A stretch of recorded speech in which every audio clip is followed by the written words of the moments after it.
Assalamualaikum warahmatullahi wabarakatuh. Kami dari kelompok 6 akan mempresentasikan materi mengenai spatial clustering dengan Pak Surya sebagai dosen mengampu mata kuliah analisis lokasi dari terowongan. Perkenalkan, nama saya Radina Ibrahim dengan 4 digit NPWP terakhir 1156. Jadi objek yang kita bahas kali ini yaitu ada spatial autocorrelation dan spatial clustering. Dan spatial autocorrelation terbagi menjadi dua, yaitu global dan lokal, dan terbagi menjadi dua lagi. Lalu untuk spatial clustering lagi ada 5, yaitu kemis, hierarkial, scan, scatter, dan pusat cluster. Nah, yang kita bahas pertama kali yaitu spatial autocorrelation. Nah, spatial autocorrelation ini menggambarkan sejauh mana suatu fenomena itu berhubungan satu sama lain dengan fenomena yang sama, namun berada di lokasi yang sekitarnya. Nah, untuk jenisnya itu ada 3. Jadi yang pertama ada positive autocorrelation, itu karakteristiknya sama, bisa dilihat seperti ini. Lalu untuk negative autocorrelation itu heterogen, namun tidak acak. Nah, untuk no spatial autocorrelation ini acak. Next. Lalu lanjut untuk pembagiannya, itu ada global dan lokal. Nah, sebelumnya perbedaan dari global dan lokal ini itu secara simpelnya itu lokal itu hanya mencakup daerah yang dilokalkan tersebut di satu lokasi. Namun di global itu juga menilai pada di lokasi-lokasi sekitarnya. Simpelnya seperti itu. Next. Sekarang lanjut ke jenis dari global, yaitu ada garis C dan Moran's I global. Yang pertama ada metode garis C. Nah, garis C ini merupakan salah satu metode dalam uji autokorelasi spasial yang digunakan untuk mengidentifikasi pola distribusi data dalam ruang. Untuk rumusnya sendiri itu seperti ini, dan penjelasan dari rumusnya itu seperti ini, yaitu yang dimana N merupakan jumlah unit dan seterusnya. Next. Lalu untuk interpretasi nilai C, yaitu yang dimana kalau C itu sama dengan 1, itu tidak ada autokorelasi spasial atau acak. Nah, kalau C nya kurang dari 1 itu positif, yang dimana lokasinya itu berdekatan dan cenderung memiliki nilai yang mirip.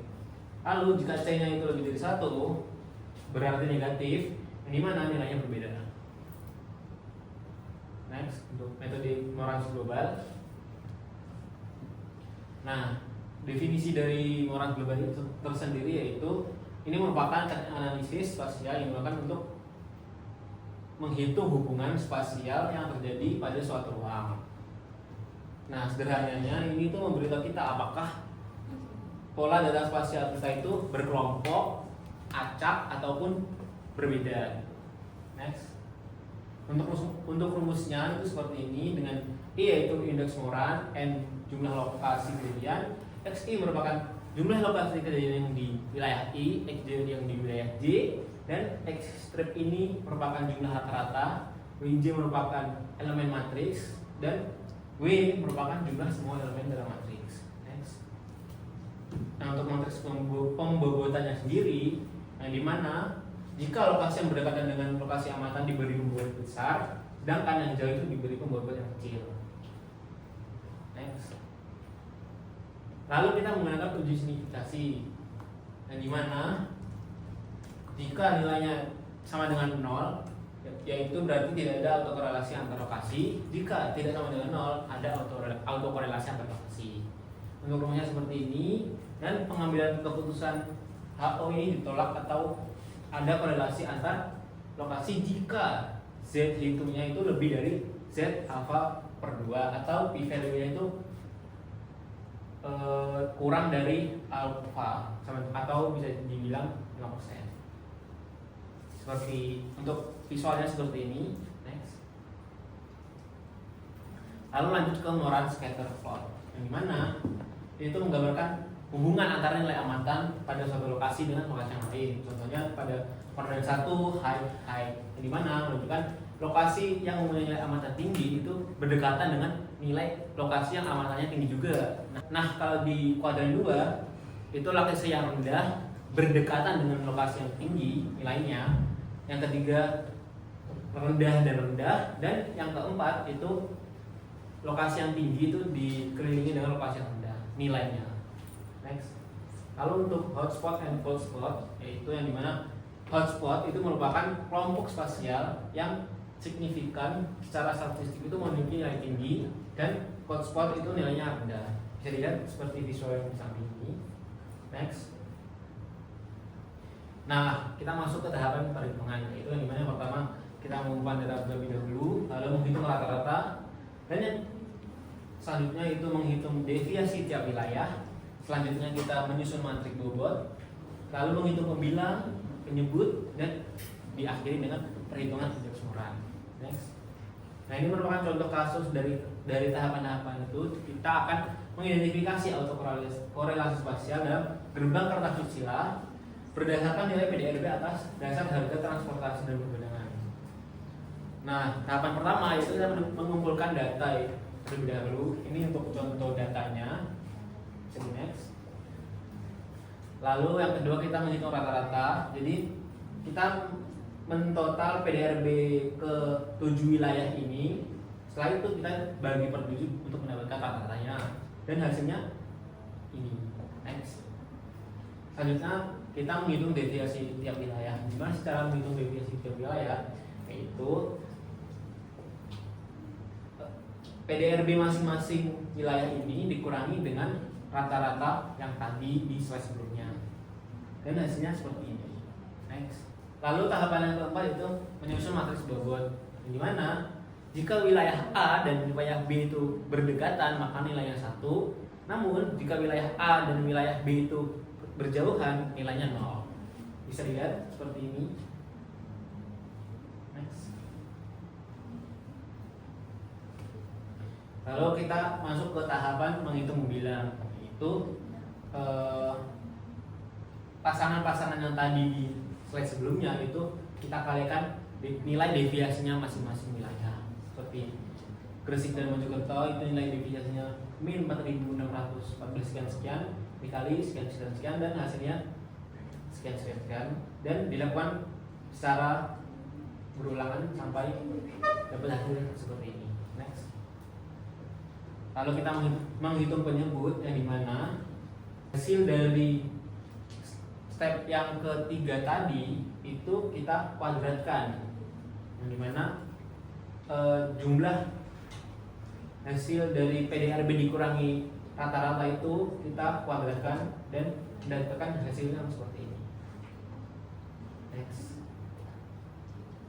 Lalu yang terakhir menggunakan perhitungan indeks Moran I, yang dimana caranya yaitu 7 itu jumlah wilayah kita tadi per 19 itu hasil dari analisis perhitungan yang berdekatan dan yang berjauhan tadi dikali 126 ini pembilangnya tadi per penyebutnya dengan nilai yang segini, dan kita mendapatkan nilai indeks Moran sebesar 0,038. Nah, nilai ini menunjukkan bahwa pola persebaran PDRB gerbang Kartasusila ini dalam sektor transportasi itu cenderung positif, namun kecil, sangat kecil dan mendekati 0. Artinya apa? Nah, artinya wilayah yang berdekatan itu memang sedikit cenderung mirip, namun hubungan mereka itu sangat lemah. Dengan kata lain, tidak terlihat adanya pola pengelompokan yang kuat antar wilayah.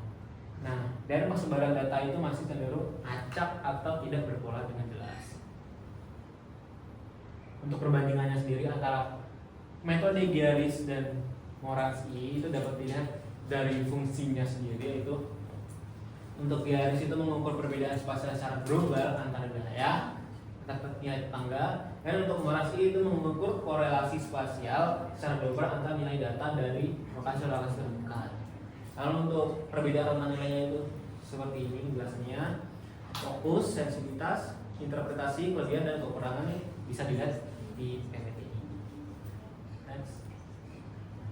Oke, sebelumnya perkenalkan, saya Zarin Anela dan Pak Digit NRPTRI 1084. Nah, tadi kan kita sudah dijelaskan mengenai autokorelasi yang global. Nah, saya akan menjelaskan yang lokal nih, dan yang lokal. Nah, yang pertama itu ada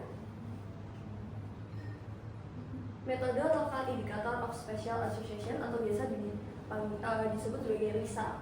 Lanjut. Nah, lisa ini digunakan untuk mengidentifikasi autokorelasi pada skala lokal, dan dimana itu untuk mengetahui apakah terdapat klaster atau kumpulan nilai yang mirip di area tertentu. Namun untuk jangkauannya ini lebih lokal. Jadi kalau yang tadi global, mungkin saja di dalam suatu wilayah itu ada yang tidak terdeteksi. Maka dari itu kita untuk lebih mendetailkannya itu memasuki yang lokal.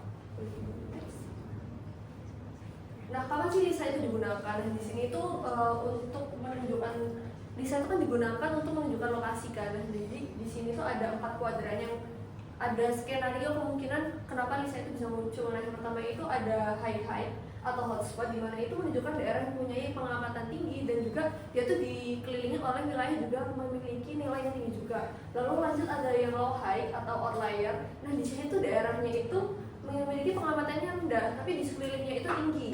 Nah, lalu yang selanjutnya ada low atau cold spot, dan di sini tuh daerah dengan pengamatan rendah dan juga memiliki wilayah sekitar yang juga memiliki pengamatan rendah. Lalu dilanjut dengan high low atau outlier juga, yang dimana daerah itu tuh dengan nilai pengamatan tinggi tapi dikelilingi oleh wilayah yang memiliki pengamatan yang rendah. Nah, ada juga skenario kelima yang ini juga cukup jarang digunakan sebenarnya, karena biasanya fokusnya untuk kuadran itu hanya keempat ini.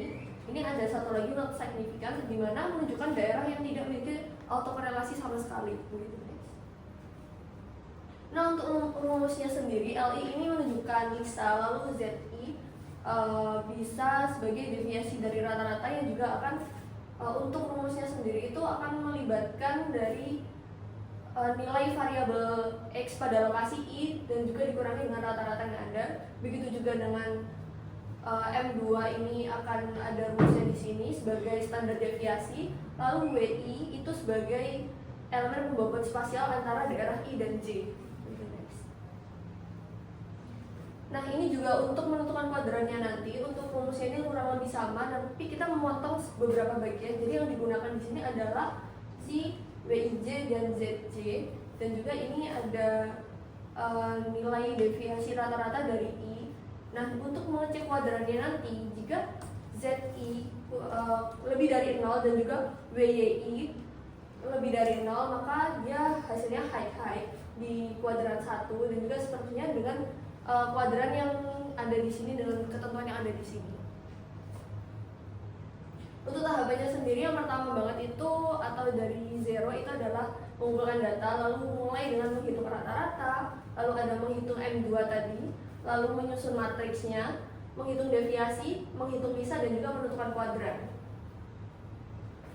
Nah, ini adalah contoh soal yang saya buat. Jadi di sini saya menggunakan karesidenan Kediri dengan ibarat kata kita menggunakan jumlah dalam angkatan kerja ini dalam ratusan ribu. Jadi saya perkecil angkanya biar kita mudah untuk membahasnya.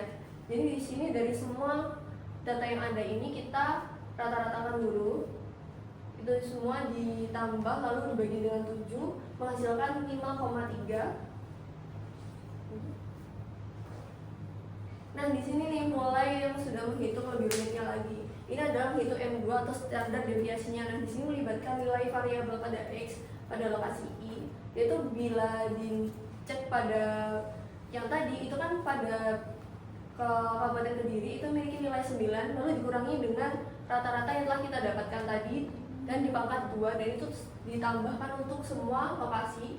Lalu untuk pada N-1 ini, N kan banyak lokasi kejadian atau peristiwa. Nah, tadi kan kita menggunakan 7 kabupaten atau kota yang ada di Karesidenan Kediri itu dikurangi 1, sehingga menghasilkan setelah ini semua dijumlah itu menghasilkan 8,2.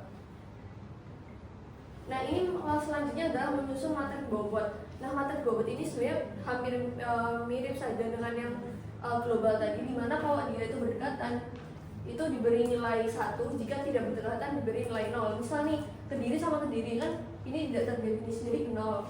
Lalu kota Kediri dan Kediri ini 1. Jadi kayak yang langsung berdekatan dengan langsung itu memiliki nilai 1. Jika tidak, misal nih kayak Trenggalek sama Kediri, dia kan kayak deket kan, tapi kan tidak berdekatan secara langsung, itu diberi nilai 0.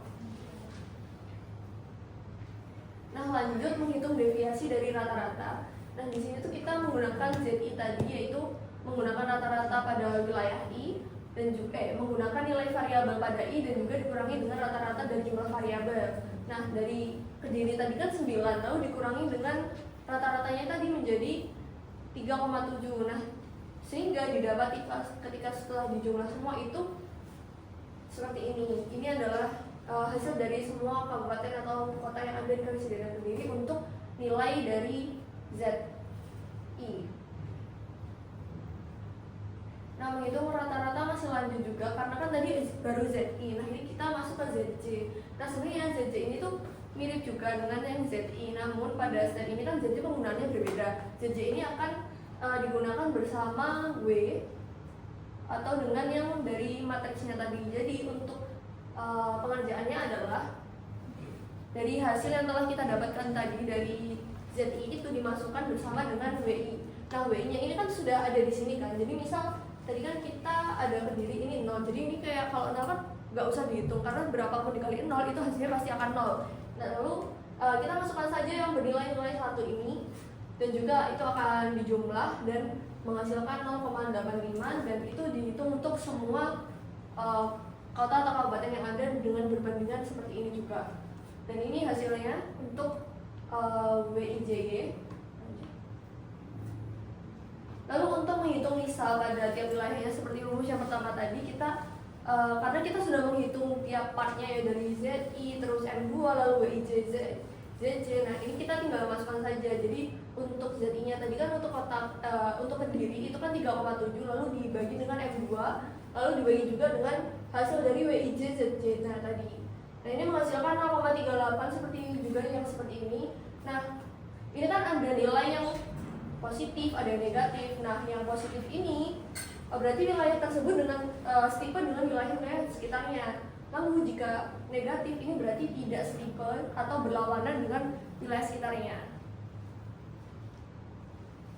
Nah, ini lanjut menentukan kuadran. Nah, kedua rumus tadi kan sudah digunakan untuk lisa tadi kan. Jadi kita seperti yang saya katakan di awal itu kita tinggal mengambil beberapa bagiannya saja. Nah, sehingga dari hitungan tadi ini kan sudah dihitung juga. Jadi kita tinggal membandingkan atau menaruh ini dalam satu kolom untuk melihat membandingkan mana sih yang masuk dengan panduannya itu dia masuk ke high kah, low high atau high low gitu. Nah, jadi jika ZI kurang dari 0 terus WI lebih dari 0, jadi seperti pada kasus Kediri ini dia maksudnya adalah high. Namun jika ZI-nya kurang dari 0 atau ini pada kota Kediri tapi WIY-nya lebih dari 0 itu dia masuknya ke low high. Nah, lanjut ke metode lokal moran I. Nah, sebenarnya lokal moran ini tuh adalah salah satu metode yang ada di dalam lisa. Nah, kalau metode global lokal moran tadi kan digunakan untuk skala yang lebih global karena ini tuh lebih kecil juga. Nah, ini tuh menganalisa apakah setiap lokasi memiliki yang nilai yang mirip atau berbeda juga dengan tetangganya. Nah, karena seperti yang saya katakan tadi, lisa dan juga lokal moran ini sebenarnya adalah satu kesatuan, tapi juga sama tapi tidak serupa mungkin. Jadi lisa ini tuh adalah dari induknya, ibaratnya dia induknya dari lokal moran I. Nah, di bawahnya lisa itu tidak hanya ada lokal moran saja, tapi ada beberapa metode yang lain juga. Tapi karena di sini kita membahasnya lokal moran I, jadi untuk lisa sendiri perbedaannya adalah lisa itu mengidentifikasi klaster atau outlier spasial secara lokal. Nah, lokal moran itu mengukur apakah nilai suatu lokasi itu berkorelasi dengan nilai tetangganya. Nah, untuk perbandingan selanjutnya itu sebenarnya mirip-mirip juga. Dia memakai nilai statistik lokal ditambah dengan klasifikasi spasial. Ini juga serupa dengan lokal moran I. Namun untuk lokal moran I itu ditentukan dari apakah jika dia seperti global moran I, dia kan menggunakan H0 apakah sama atau tidak sama dengan 0. Nah, seperti itu. Jika lisa itu digunakan untuk pembandingan sebagai metode lokal moran I itu fokus pada struktur korelasi lokal. Nah, untuk lisa itu keluarga indikator statistik untuk mengukur autokorelasi lokal. Nah, lokal moran itu salah satu bentuk spesifik dari lisa. Nah, jadi yang kita bahas sebelumnya itu juga ada bagian dari lokal moran I juga. Perkenalkan, nama saya Sabrina Rafidah Paramita Samsul dengan 4 digit NRP terakhir 1161. Di sini saya akan menjelaskan tentang spatial clustering. Next. Yang dimana di spatial clustering itu ada salah satunya adalah K-means clustering. Next. Yang dimana K-means clustering itu adalah salah satu metode yang non hierarkikal yang digunakan untuk mengelompokkan data ke dalam sejumlah cluster berdasarkan kemiripannya. Nah, metode ini tuh bekerja dengan menghitung jarak terdekat antara data dan pusat cluster atau centroid, kemudian mengelompokkan data yang serupa ke dalam satu cluster. Kemudian ini adalah gambar dari analisis cluster yang dimana sebelumnya ini belum analisis K-means, ini adalah masih acak. Terus setelah analisis K-means dia sudah dipecah menjadi beberapa cluster. Oke, untuk menentukan jumlah cluster sendiri itu adalah bisa menggunakan metode Elbow, yang dimana metode Elbow itu adalah tekukan dari grafik ini, yang dimana ini adalah menunjukkan angka 3, berarti dibagi menjadi 3 cluster, yang dimana untuk rumusnya sendiri itu adalah sigma dari YI min Y bar kuadrat, yang dimana YI adalah nilai data ke I dan Y bar adalah nilai rata-rata dari semua YI. Nah, untuk rumusnya K-means itu juga ada menentukan centroid, yang dimana untuk menentukan centroid itu adalah sigma dari XI per N, yang dimana XI adalah objek ke I dan N adalah banyaknya objek yang menjadi anggota cluster.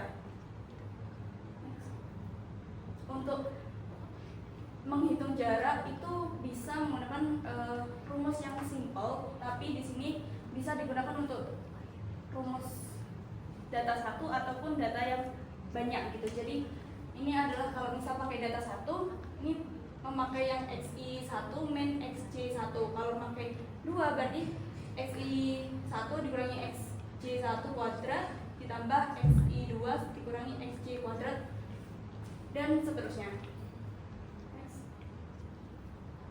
Nah, untuk tahapannya dari analisis K-means itu sendiri itu yang pertama ada mengumpulkan data. Menggunakan data apa aja yang digunakan gitu.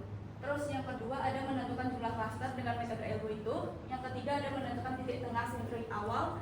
Yang keempat ada perhitungan jarak terhadap centroid awal. Yang kelima ada menentukan centroid baru. Yang keenam adalah perhitungan jarak terhadap centroid baru. Yang ketujuh adalah iterasi hingga nilai itu stabil.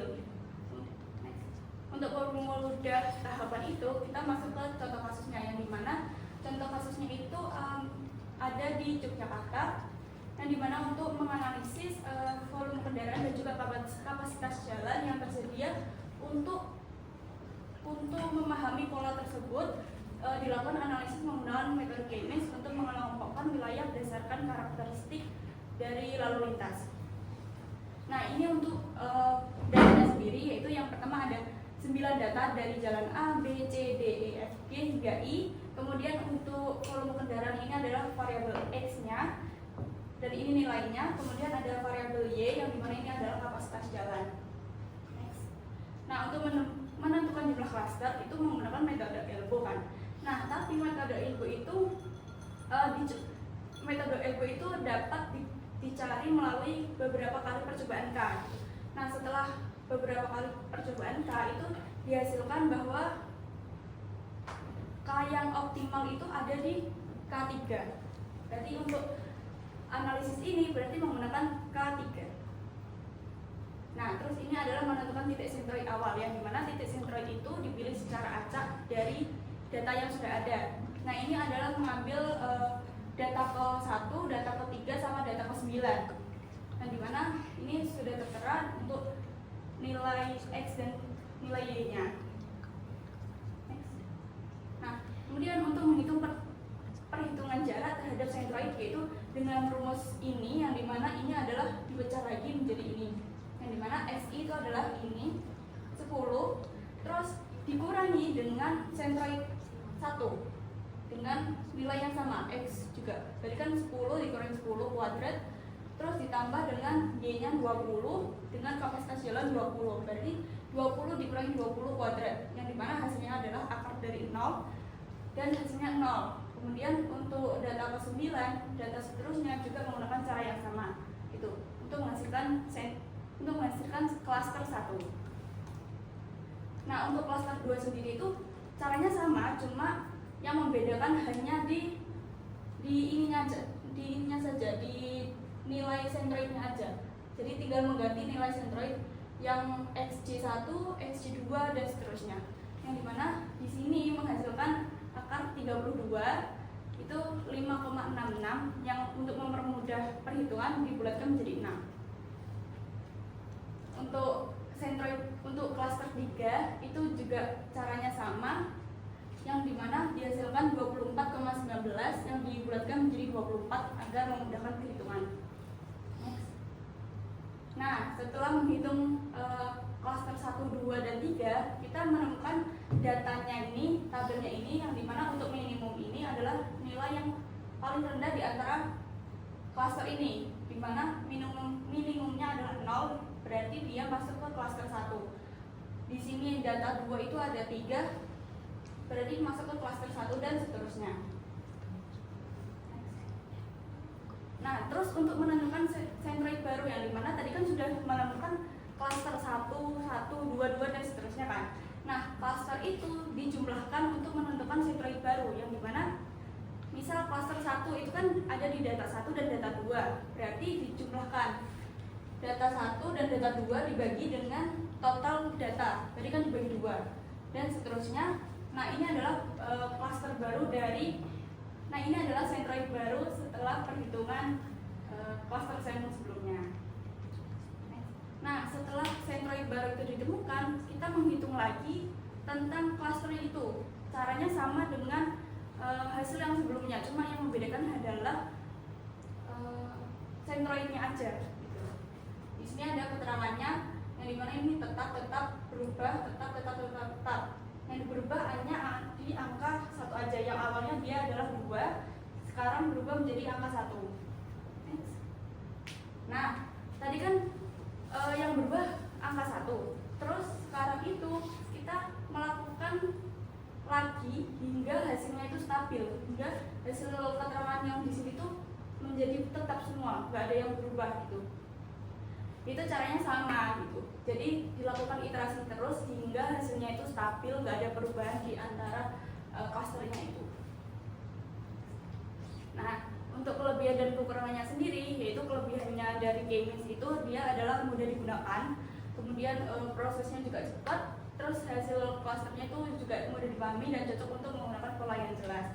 Tapi kekurangannya itu dia harus menentukan nilai K itu di awal, kemudian hasilnya itu dipengaruhi oleh sentroid awalnya dan juga dia sensitif terhadap outlier. Perkenalkan, nama saya Alam dengan Pak Digit NRP terakhir 1075.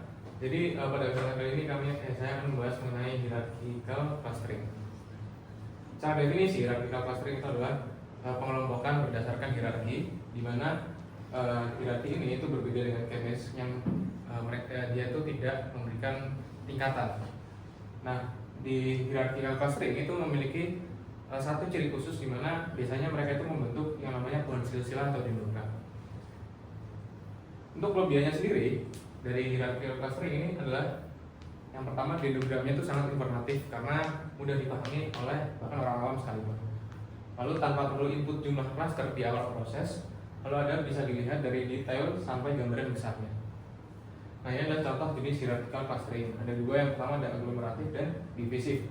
Aglomeratif itu kalau dilihat di sini ada keterangan level 1, 2, 3, ini menandakan bahwa aglomeratif itu yang awalnya terpecah itu dia lama-lama akan tergabung menjadi satu. Untuk yang divisif, dari yang awalnya klaster besar dia terpecah menjadi beberapa klaster. Untuk rumus yang dipakai sendiri di hierarchical clustering, yang pertama ada Euclidean distance, di mana Euclidean distance itu tujuannya adalah untuk mencari jarak antara x1 dengan x2. Nah, di sini cukup 3 variabel yang perlu diperhatikan. Yang pertama ada xi, xj, dan p untuk banyak variabelnya. Untuk tahapannya sendiri ada 5. Yang pertama ada mengumpulkan data, kedua ada menghitung jarak Euclidean, ketiga ada membuat matriks Euclidean distance, yang keempat ada menentukan jarak terkecil antar cluster, dan kelima membuat dendrogram. Nah, ini adalah contoh kasus yang adalah penentuan prioritas pengembangan infrastruktur berdasarkan pengelompokan karakteristik wilayah perkotaan. Step pertama adalah mengumpulkan data. Untuk contoh kasus ini ada 5 data yang terpakai, ada kepadatan transportasi, fasilitas ekonomi, dan permukiman. Data-data ini bisa didapat dari situs tersebut. Lalu dari 5 ini dijadikan satu dalam satu tabel indikator. Nah, ini adalah bentuk tabelnya, di mana di sini terlihat bahwa untuk wilayah A itu memiliki kepadatan transportasi fasilitas dengan nilainya sendiri-sendiri dan seterusnya hingga nilai B. Nah, ada syarat untuk menggunakan metode hierarchical clustering ini. Yang pertama adalah datanya itu harus numerik. Ini kan termasuk data kategori. Nah, yang kedua harus tidak ada missing value atau semua tabel ini harus wajib terisi semua. Yang ketiga, skala variabelnya itu seragam. Yang keempat, data itu dapat dibandingkan antar wilayah. Nah, ini adalah contoh bagaimana data ini tuh bisa diseragamkan dari yang awalnya ada angka, ada huruf, itu diseragamkan menjadi satu dengan menggunakan kategori, di mana kategori ini diambil berdasarkan kriteria yang ada, lalu menggunakan contoh angka biner, di mana ketika kepadatan itu lebih dari 5.000 itu dapat dikatakan tinggi, maka binernya 1. Untuk di bawah 5.000 dia dianggap rendah dan nilai binernya 0. Dan seterusnya seperti itu. Next. Nah, dari data yang sebelumnya masih acak dan tidak seragam, kemudian dijadikan data yang seragam dengan angka biner. Nah, ini adalah angka biner yang didapat dari proses sebelumnya. Nah, kemudian baru setelah kita dapat data biner atau data yang seragam, tidak harus biner, yang penting seragam, baru kita bisa menghitung jarak Euklideannya. Next. Dan contoh ini kami akan mengambil 2 contoh dari wilayah A dan wilayah B, di mana nilai binernya adalah 11110 dan 1101. Nah, dalam proses menghitung jarak Euclidean, kita perlu tahu xi min xj-nya. Ini adalah nilai selisih antara A dan B atau wilayah A dan B. Nah, di sini dapat terlihat bahwa kepadatan masing-masing dari A dan B itu 1 min 1 sama dengan 0. Nah, kita cari selisihnya berapa, baru kita akan masukkan ke kuadrat. Jadi tujuan dari kuadrat ini adalah bagaimana cara kita itu biar nilainya nggak ada yang negatif. Maka dari itu diperlukan adanya kuadrat. Karena seperti contoh ini, ketika ada minus 1, kita ketika dikuadratkan akan menjadi positif 1. Selanjutnya dari nilai kuadrat tadi itu ditotal dari semua variabel, kemudian dimasukkan ke rumus DIJ ini atau rumus jarak, di mana di antara A dan B itu ada 2, kemudian dijadikan akar 2, hasilnya adalah 1,41. Kemudian hasil dari jarak tadi itu dimasukkan ke tabel matriks Euclidean distance, di mana karena ini adalah jarak A dan B, maka dimasukkan ke tabel matriks A dan B. Nah, untuk contoh selanjutnya kita dapat melihat perbandingan tadi kan agak mirip ya. Sekarang kita akan ambil yang sedikit jomplang gitu, di mana untuk nilai A dan C itu ada di 1110 dan 0001. Masih dengan cara yang sama. Kemudian hasil selisih tadi dikuadratkan. Kemudian di total didapatkan nilainya adalah 5, dan nilai dari akar 5 tadi adalah 2,24, dan 2,24 itu dimasukkan ke nilai A dan C. Lalu untuk tabel matriks lengkapnya, di mana sudah dicari semua antara AB, AC, AD, kemudian dan seterusnya, itu didapatkan tabel matriks seperti ini. Kemudian untuk menentukan jarak terkecil antar klaster di step 4 itu diperlukan beberapa iterasi, di mana iterasi ini tujuannya adalah untuk memperkecil klaster yang ada. Next. Nah, untuk merubah iterasi 0 ke iterasi 1 itu diperlukan perubahan, di mana perubahan ini adalah perubahan klaster dari klaster C dan D itu dijadikan satu klaster menjadi klaster CD. Next. Nah, untuk menghitung jarak A ke CD untuk membuat tabel matriks baru itu menggunakan rumus ini atau minimal nilai dari AC atau AD. Nah, di sini kan terlihat bahwa nilai minimal dari AC adalah 2,24 dan nilai terkecil dari AD adalah 2. Lalu kita ambil nilai yang paling kecil, nilainya di AD adalah 2. Nah, kemudian hasil dari iterasi 1 itu dimasukkan ke tabel matriks yang baru. Kemudian setelah iterasi 1 dilakukan lagi iterasi 2 untuk menggabungkan klaster A dan B menjadi klaster AB. Next.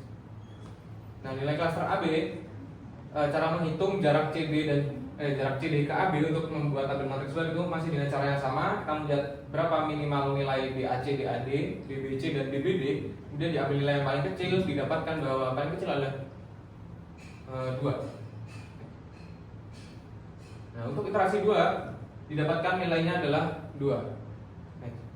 Nah, kemudian step terakhir adalah membuat dendrogram, di mana di sini terlihat dari dendrogramnya bahwa ini menggunakan aglomeratif, yang mana ada 2 klaster, dari yang awalnya 4 klaster kemudian terbentuk menjadi 2 klaster, kemudian terbentuk menjadi 1 klaster. Nah, di sini cara menentukan di mana kita harus memotong titik klaster yang optimal adalah dengan melihat lonjakan yang terjadi di antara 2 ini. Next. Nah, terlihat bahwa yang awalnya jarak CD itu hanya 1 dan jarak AB itu 1,41, ketika mereka itu digabungkan jaraknya adalah 2. Nah, ketika kita menghitung selisih jaraknya dari yang awalnya 141 ke 1, itu adanya 0,41, sedangkan kalau kita mengurangi 1,41 ke 2 minus 2 itu adalah 0,59, sehingga dianggap bahwa apabila klaster A sampai dengan D itu digabungkan, itu bukan menjadi klaster yang efektif. Baik, perkenalkan nama saya Atika Zuradini dengan 4 digit NRP terakhir 1073. Di sini saya ingin menjelaskan mengenai spatial clustering metode yang lain, yaitu adalah DBSCAN. DBSCAN ini adalah Density Based Spatial Clustering of Application with Noise. Jadi DBSCAN ini singkatnya adalah metode clustering yang berbasis atas kepadatan oleh titik-titik data yang ada di sekitarnya. Jadi tingginya kepadatan itu akan menentukan jumlah klaster yang akan terbentuk. Karena tadi sudah membahas mengenai kepadatan, maka akan kita ketahui bahwa ada yang namanya kepadatan tinggi dan kepadatan rendah. Kalau kepadatan tinggi artinya titik-titik tersebut memiliki jarak yang cukup dekat sehingga bisa dikatakan sebagai setidaknya 1 klaster terbentuk di situ. Kemudian titik-titik di kepadatan rendah itu akan dikeluarkan dari klaster tersebut dan itu disebut sebagai noise atau data outlier. Lalu kelebihan DBSCAN ini, yang pertama dia lebih fleksibel karena dapat menangani klaster dengan bentuk tidak teratur. Kalau kita melihat di K-means atau bentuk metode yang lain, biasanya klaster yang terbentuk adalah berupa lingkaran. Sementara DBSCAN ini bisa mengakomodasi titik-titik yang mungkin terletak melintang seperti itu. Kemudian tidak memerlukan jumlah klaster sebagai input awal. Kalau kita melihat di K-means kita akan menentukan nilai K di awal. Kemudian kita akan memvalidasinya melalui LU. Sementara di DBSCAN ini kita langsung menentukan jumlah klaster yang di akhir, dan itu berdasarkan dengan core point yang terbentuk di akhir nanti. Kemudian mampu mengidentifikasi dan menangani data outlier. Seperti yang sudah disebutkan sebelumnya, bahwa data outlier di DBSCAN ini akan dihiraukan sehingga tidak akan masuk di klasterisasi. Sementara kalau misalnya K-means itu meskipun dia jaraknya jauh akan dipaksakan untuk masuk ke klaster yang ada. Kemudian fleksibel dalam mengolah raw data ini berkaitan dengan data outlier yang sebelumnya, sehingga dalam sekali jalan DBSCAN ini bisa mengkategorikan mana yang bisa masuk klaster dan mana yang harus dikecualikan, dan itu adalah data outlier.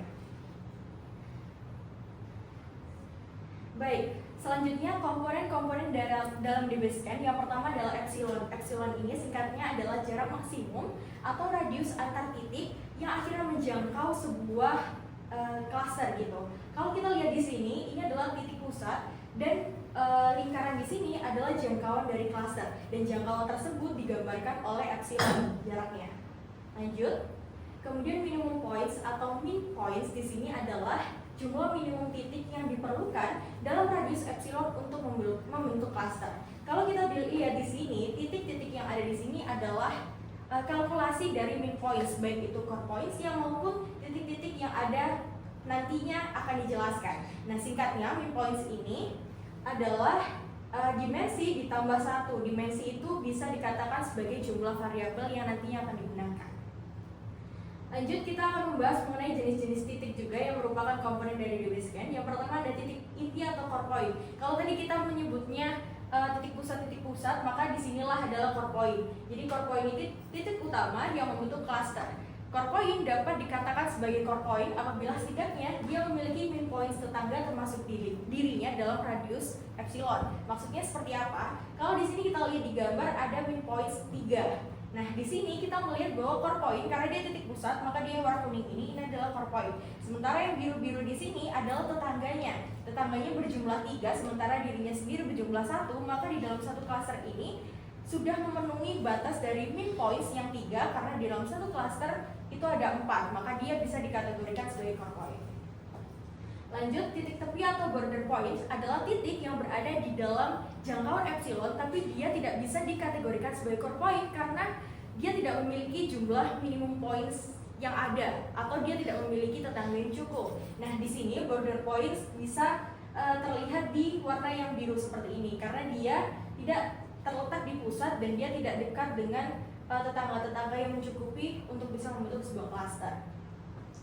Lanjut, titik noise atau outlier adalah data yang dikecualikan karena dia terletak terlalu jauh sehingga tidak bisa dimasukkan ke dalam klaster. Nah, noise point di sini terletak di titik-titik yang orange ini karena terlihat dia tidak bisa dimasukkan di dalam klaster. Nah, setidaknya ada 2 rumus yang digunakan di sini. Yang pertama adalah maksimum scaling untuk melakukan normalisasi nantinya, di mana rumusnya adalah sebagai berikut. Dan X1 adalah data yang ingin dinormalisasi dan maksimum X adalah data tertinggi pada variabel tersebut yang nanti akan dibahas. Kemudian Euclidean distance adalah jarak antar titik, di mana X1 dan Y1 adalah titik asal, sementara X2 dan Y2 adalah titik tujuan. Tahapannya secara umum dimulai dari mengumpulkan data, kemudian menormalisasi datanya, menentukan nilai min points, menghitung Euclidean distance, kemudian membuat grafik key distance, menentukan nilai epsilon, mengklasifikasikan titik, dan membentuk anggota klaster atau sekaligus mengklasifikasikan ada berapa klaster di sana. Nah, di sini saya mengambil contoh kasus mengenai penentuan prioritas pengembangan ekonomi wilayah berdasarkan pengelompokan aktivitas usaha dan tenaga kerja.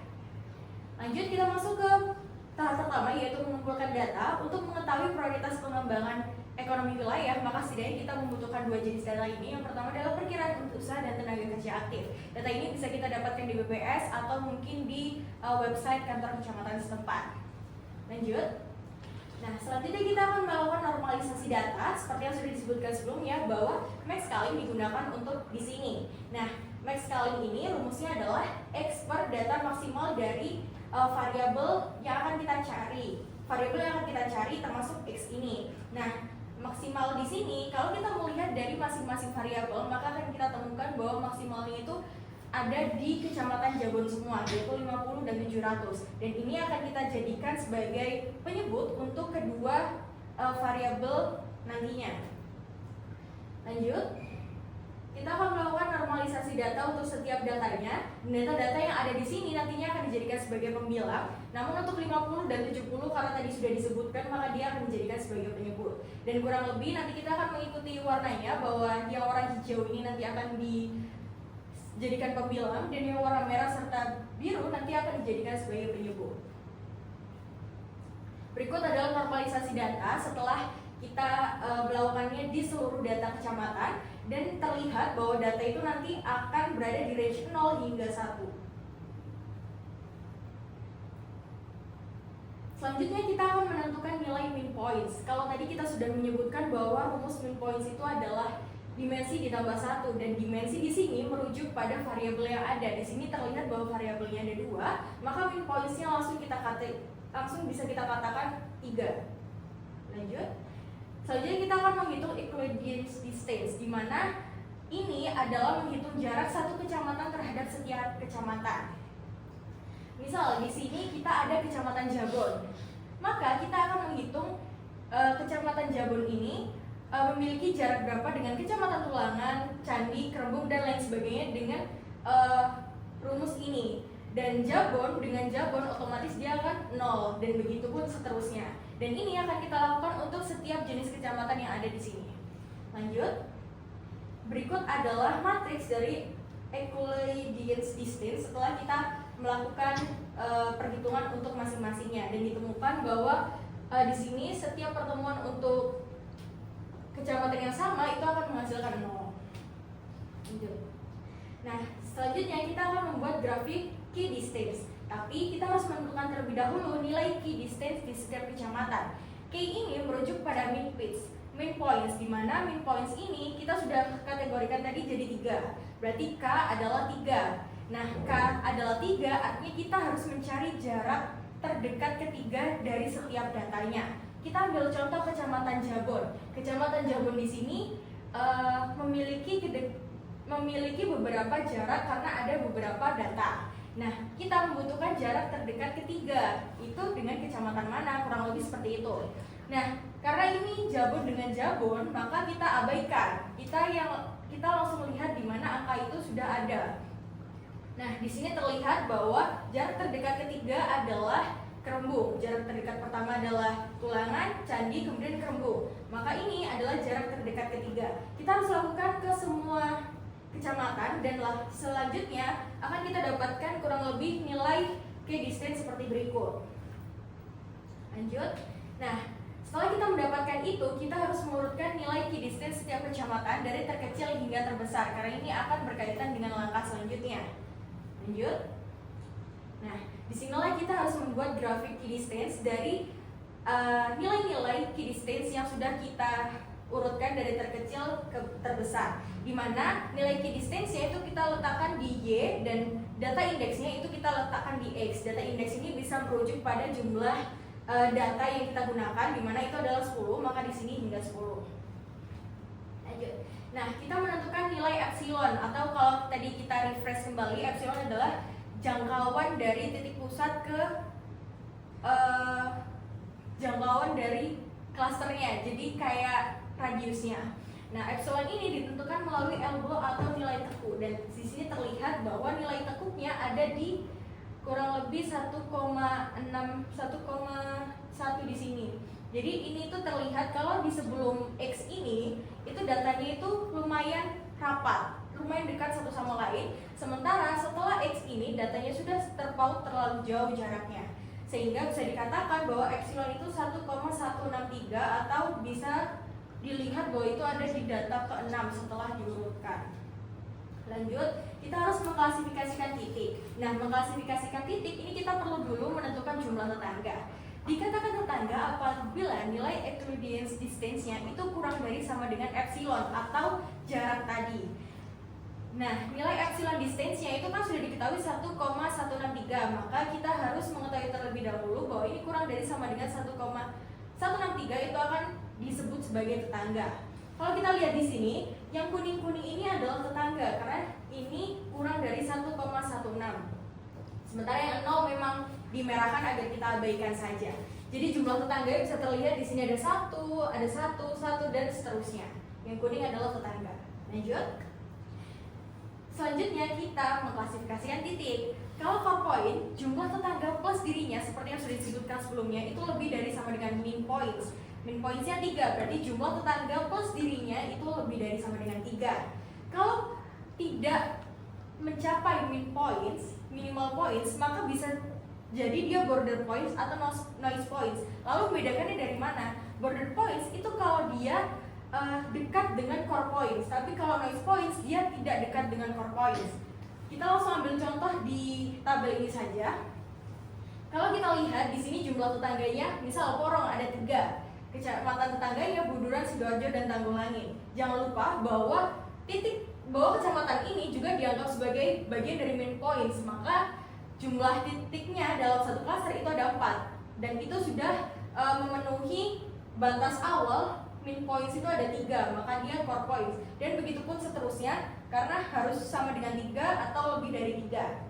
Nah, selanjutnya kalau kurang dari 3, dia diklasifikasikan sebagai apa? Lihat dulu kecamatan tetangganya, apakah dia ada yang merupakan core points. Di sini terlihat bahwa Tulangan itu, di sini terlihat bahwa Jabon itu memiliki kecamatan Tulangan, dan Tulangan dilihat bukan core points. Begitu pula seterusnya, maka kita bisa klasifikasikan ini menjadi noise point. Kecuali misalnya Jabon memiliki kecamatan tetangga Porong, dan Porong terlihat core points, maka dia adalah border point, seperti itu. Lanjut. Nah, selanjutnya kita menentukan anggota klaster. Ini sama, kita harus melihat klaster mana. Klaster itu bisa kita lihat kalau misalnya core points-nya itu saling bersinggungan. Saling bersinggungnya misalnya ini Porong kecamatan tetangganya ada Buduran, Sidoarjo, Tanggulangit. Dan di sini Buduran, Sidoarjo, dan Tanggulangit sama-sama korpoin. Maka mereka semua ini dijadikan satu klaster meskipun mereka korpoin sendiri. Jadi di sini terlihat bahwa hanya terbentuk satu klaster dan sisanya adalah noise point. Satu klaster ini adalah Kecamatan Porong, Buduran, Sidoarjo, Tanggulangit, Waru, dan Bidangan. Kalau tadi ini adalah data mengenai ekonomi wilayah, maka bisa dikatakan di wilayah ini maka ada aglomerasi ekonomi yang cukup kuat.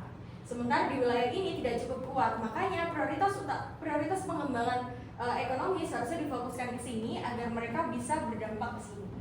Dan begitu pula kalau misalnya ya Kecamatan Porong ini memiliki tingkat ekonomi yang tinggi, maka efek dominonya tuh ada banget karena dia akan langsung berpengaruh ke kecamatan-kecamatan di sekitarnya karena semuanya adalah korporat seperti itu. Next. Scatter adalah Spatial Cluster Analysis by Tree Edge Removal, di mana ini adalah salah satu metode spatial clustering yang berbasis Minimum Spanning Tree atau MST. Jadi, dia memfokuskan pada bagaimana hubungan antar wilayah dan menekankan pada homogenitasnya. Jika dilihat bahwa data-data tersebut heterogen, maka garis edge akan diputus sehingga masing-masing cluster akan memiliki tingkat kesamaannya masing-masing atau karakteristiknya masing-masing.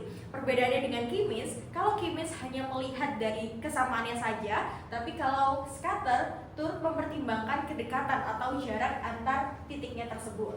Lanjut.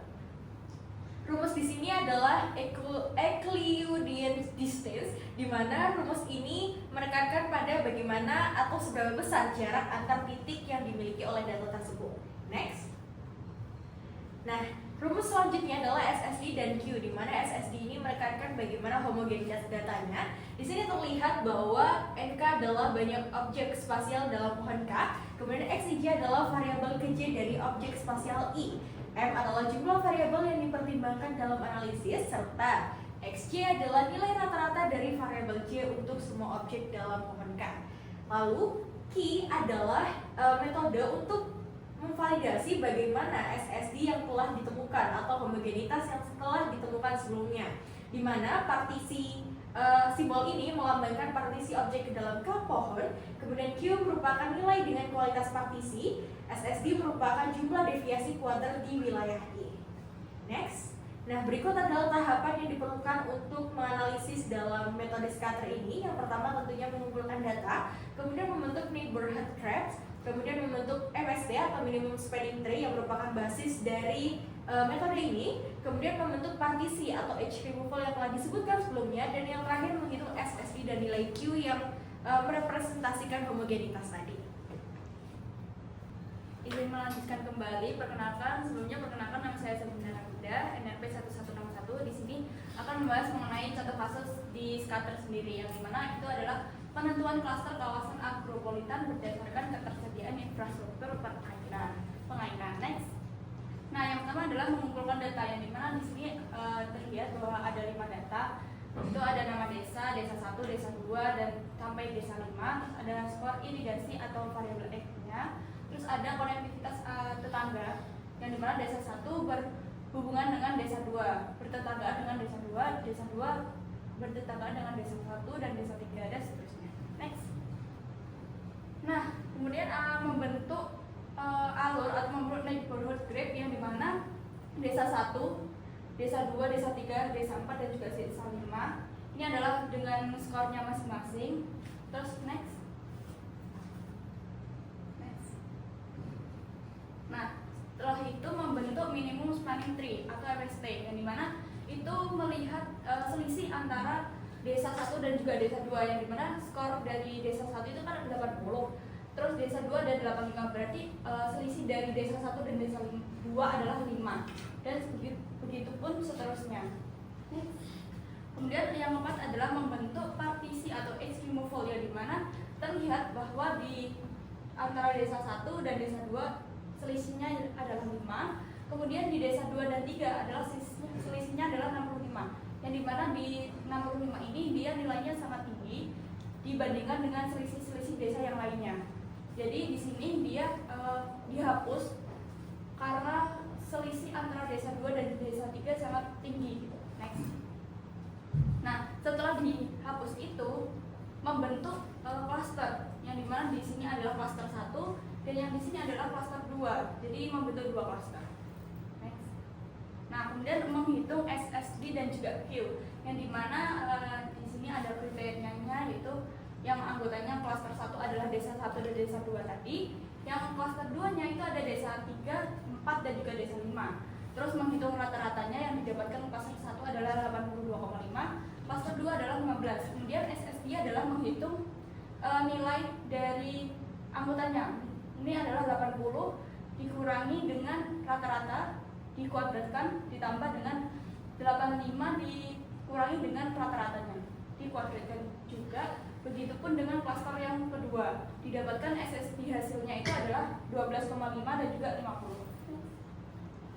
Kemudian untuk yang Q-nya itu, dia adalah penjumlahan dari SSD hasil, yang dimana 12,5 ditambah 50 adalah hasilnya 62,5. Yang dimana 62,5 ini adalah sebuah penentuan untuk apakah benar keputusan menghapus penghubung antara desa 2 dan desa 3 itu apakah benar untuk dihapus atau tidak gitu. Terlebih tadi kan antara desa 2 dan desa 3 adalah nilainya 65. Nah, ini mendekati. Jadi hasilnya itu sangat cocok untuk dihapus dan sehingga membentuk klaster baru. Nah, materi selanjutnya adalah two-step clustering, di mana secara definisi two-step clustering itu bisa dikatakan sebagai gabungan antara K-means dengan hierarchical clustering. Karena K-means itu memiliki sedikit kekurangan karena tidak bisa menghitung mengenai variabel kategori. Sedangkan dalam two-step clustering itu dia bisa melakukan clustering dengan melihat variabel baik itu continue ataupun kategorikal. Nah, dengan perhitungan jarak yang digunakan ada dua, yang pertama adalah jarak log likelihood dan jarak Euclidean. Next.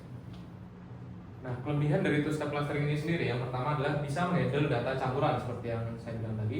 Nah, yang kedua ada berbasis probabilitas, kemudian lebih tahan terhadap skala variabel, cocok untuk distribusi data yang realistis, dan bisa menentukan jumlah cluster secara otomatis. Next. Tapi cukup perlu diingat bahwa ada asumsi yang dipakai dalam metode two-step clustering. Yang pertama adalah semua variabel itu diasumsikan independen. Kedua, variabel kategori itu diasumsikan berdistribusi multinomial. Ketiga, variabel numerik itu diasumsikan berdistribusi normal. Next. Untuk rumus-rumus yang dipakai, yang pertama ada Euclidean distance. Next. Kedua adalah log likelihood. Ini adalah rumus baru di mana baru dibahas karena memang baru terpakai itu di two-step clustering. Itu terbagi menjadi 3. Yang pertama ada menghitung sampel. Kedua adalah perhitungan untuk unsur variabel numeriknya, nanti disebut dengan varians. Yang ketiga ada unsur kategorikal yang akan disebut dengan entropi. Next. Nah, untuk rumus entropinya sendiri itu kurang lebih adalah cukup untuk menghitung probabilitas dan perhitungan lognya. Next. Lalu ada rumus Mean, mu sama dengan Mean-nya x1, xi, dan n adalah data yang dibutuhkan. Next. Selanjutnya ada varians, di mana variansnya adalah 1/n. Kemudian xi min hasil dari Mean tadi. Next.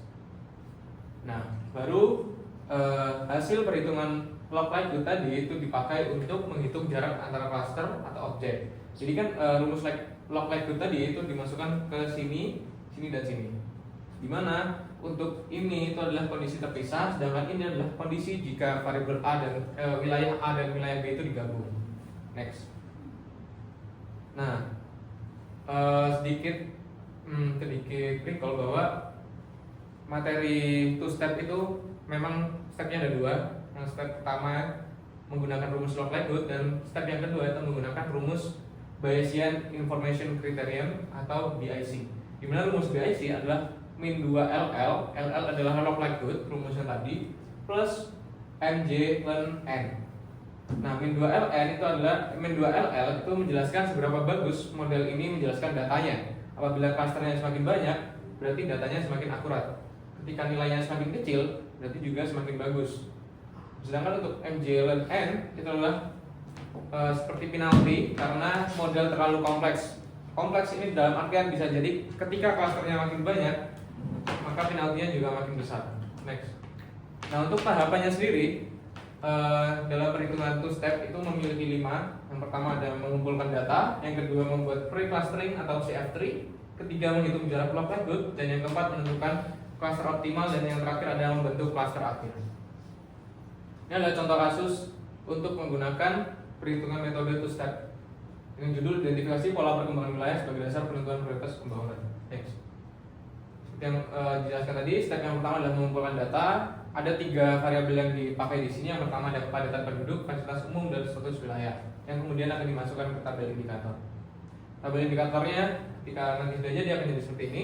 Yang wilayah A sampai dengan F, berarti ada 6 dengan nilai seperti yang tertera di tabel. Next.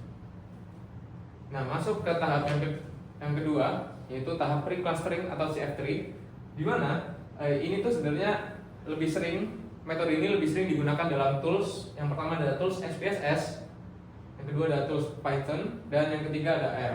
Dalam konteks ini karena kita belajar bagaimana rumus ini bisa ditemukan, maka kita akan membedah secara sederhana.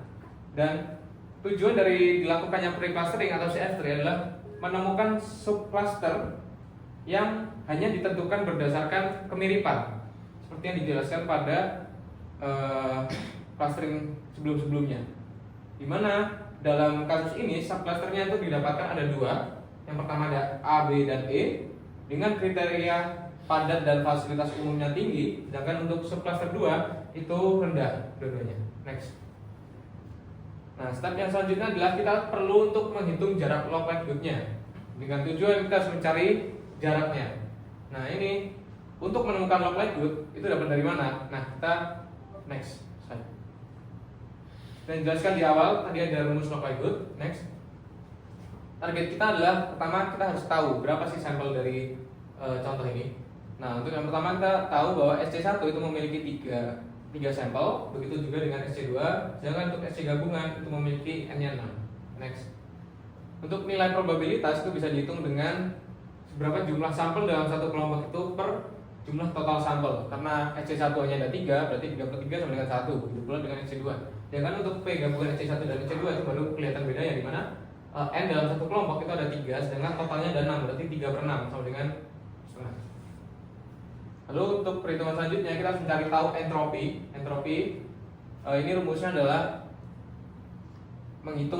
mengambil dari nilai probabilitas yang didapat tadi. Untuk SC1 kan nilainya 1, berarti dia 1 min 1 log 1, di mana log 1 itu 0, sehingga min 1 kali 0 sama dengan 0. Begitu juga dengan SC2 sehingga E-nya 0. Sedangkan untuk E gabungan SC1 dan SC2 dengan P-nya 0,5 dilakukan perhitungan, didapatkan bahwa entropinya adalah 0,693. Next.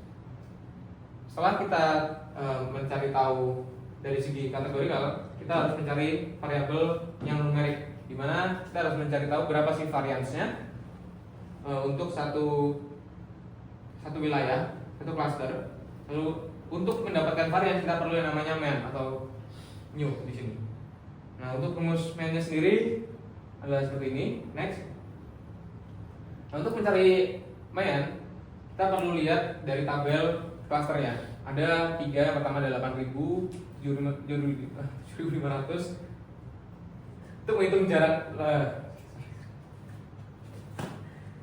untuk menghitung berapa mean-nya, kita bisa lihat dari data C1, yaitu wilayah ABE, dengan menggunakan kepadatan dan fasilitas umum. Kemudian data tadi dimasukkan ke dalam rumus ini, tapi dijadikan 2. Yang pertama ada mean untuk kepadatan dan mean untuk fasilitas.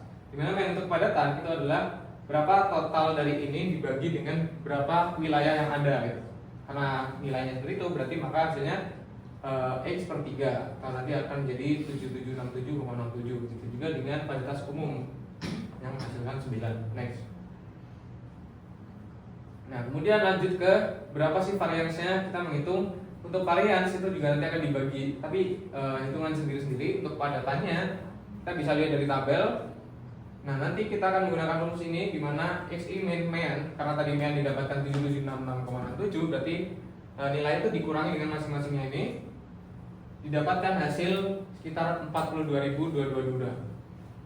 untuk fasumnya sendiri, karena tadi mean nilainya 9, maka rumus yang dilakukan juga sama, yaitu nilai yang tertera di tabel itu dikurangi dengan meannya. Lalu kemudian dihitung dan didapatkan variansnya adalah 0,67. Untuk SC2 masih dengan step yang sama, yaitu membagi jadi 2 mean, didapatkan hasil segini dan segini. Next, kemudian dilakukan perhitungan berapa varians rumah datanya dengan menggunakan mean sendiri. Setelah didapatkan hasil 4,22, itu juga dengan fasumnya didapatkan hasil 0,22. Next, nah setelah kita udah dapat semuanya nih, udah sampai di titik varians ini, kita mencari berapa globalnya. Jadi ini tuh adalah per wilayahnya, per klasternya, ini adalah keseluruhan atau global. Next, tapi rumusnya masih tetap sama, yaitu kita harus mencari tahu berapa mean K, berapa mean FU, kemudian kita menghitung berapa variansnya, didapatkan bahwa variansnya adalah sekian, sekian, sekian, dan sekian. Next, kemudian setelah kita udah dapat nih semuanya, kita mulai untuk perhitungan variabel numeriknya, di mana variabel numerik ini dilakukan perhitungan dari SC1 kepadatan. Kita masukkan nilai tadi. Nilai ini adalah nilai didapat setelah kita menambahkan varians dari global dan varians dari variabel dari subclusternya masing-masing, didapatkan hasil 7,93. Begitu pula dengan fasum, dihitung mendapatkan hasil 1,10 dan didapatkan hasil totalnya ditambah menjadi 9,03. Next. Nah, 9,03 itu adalah ininya, dan kenapa entropinya diisi 0? Karena untuk subcluster 1 dia entropinya 0 setelah perhitungan entropi tadi, dan didapatkan hasilnya bahwa LL-nya adalah minus 27,09. Dan begitu juga dengan perhitungan untuk SC2, dapatkan sekian, dan totalnya adalah 9,01. Next, 9,01 itu dimasukkan ke dalam rumus ini dengan entropi yang masih sama 0, karena sama 3/3 tadi, didapatkan bahwa total LL untuk 2 itu adalah minus 27,03. Next. Nah, tapi kita juga perlu untuk menghitung berapa sih globalnya, gitu kan. Jadi globalnya masih juga dengan rumus yang sama, didapatkan bahwa hasil dari ini adalah 9,69, sehingga dimasukkan ke dalam rumus minus 3 9,69. Tapi ada sedikit perubahan di entropi, yaitu sekitar 0,693, dihitung kemudian didapatkan bahwa LL gabungannya adalah minus 62,30. Next. Nah, kemudian baru setelah kita mendapatkan semua nilai LL dari masing-masing subcluster dan didapatkan LL dari gabungan, kita baru bisa menghitung berapa sih jarak log likelihood-nya. Nah, ini dengan cara menambahkan yang tadi LL1 dengan LL2 dikurangi dengan LL gabungan. Terus tulis seperti ini, didapatkan bahwa hasilnya adalah 8,18. Ini adalah jarak antar subclusternya. Next. Nah, nilai jarak sebesar 8,18 ini itu menunjukkan adanya penurunan log likelihood yang cukup signifikan saat klasternya itu digabung. Sehingga kedua klaster ini dianggap memiliki perbedaan yang jelas dan tidak bisa untuk digabungkan karena mereka memang heterogen. Next. Selanjutnya, untuk memvalidasi apakah klaster 2 ini memang sudah pas atau belum, kita perlu untuk menghitung ke klaster optimalnya atau BIC, di mana rumus BIC adalah min 2LL plus M dan M. Nah, ketika dua klaster, kita bisa hitung dari rumus ini dan didapatkan bahwa LL2 klasternya itu dari yang sebelumnya itu didapatkan ada minus 54,12, dan ketika satu klaster itu didapatkan nilainya minus 62,30. Next. Kemudian dimasukkan ke rumus BIC dengan diketahui keterangan seperti ini, dimasukkan semuanya ke rumus yang ada, didapatkan hasil BIC 2 itu ada 126,14 dan BIC 1 ada 135,34. Next.